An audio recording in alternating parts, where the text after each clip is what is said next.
ሰላም ጤና ይስጥልኝ እንደምን ዋላችሁ ከለቶ ቻናል ዋና ቤት መረጃዎች ጋር አብራችሁ ቆይታ ማድረገው ነው ፍራታ ጥላው ነኝ መልካም ቆይታ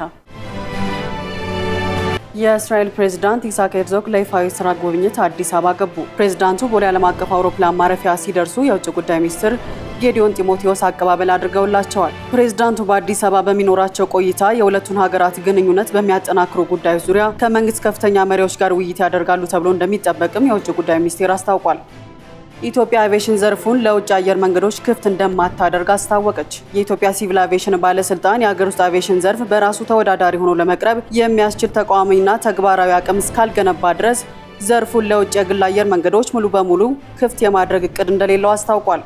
የጤና ሚኒስቴርና የኢትዮጵያ የህብረተሰብ ጤና ኢንስቲትዩት የህብረተሰብ ጤና ድንገተኛ አደጋ አስተዳደር የልቀት ማዕከል ስራ አስጀመሩ።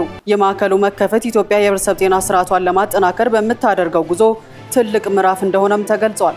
የኔልሰን ማንዴላ መታሰቢያ ሙዚየም በአዲስ አበባ ተመረቀ። በኮልፌ ፌዴራል ፖሊስ ፈጥኖ ደራሽ ግቢ ውስጥ በዘመናዊ መልክ የታደሰውና የተገነባው የመታሰቢያ ሙዚየም የደቡብ አፍሪካው የነጻነት ታጋይን የሚዘክር ሲሆን የአፍሪካን ሀገራት ወዳጅነት የሚያጠናክርና ኢትዮጵያ ለአፍሪካ ነጻነት ያበረከተችውን አስተዋጽኦም የሚያስታውስ ነው ተብሏል።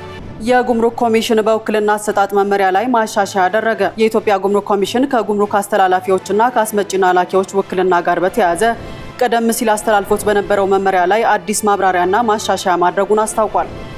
ከለቱ የቻናል ዋና ቤት መረጃዎች ጋር አብሬያችሁ ቆይታ ያደረኩት እኔ ፍራታ ጥላሁን ነበርኩኝ። በምሽት የዜና ወጃችን እነዚህና ሌሎች ዝርዝር መረጃ ይዘን እንመለሳለን። መልካም ቀን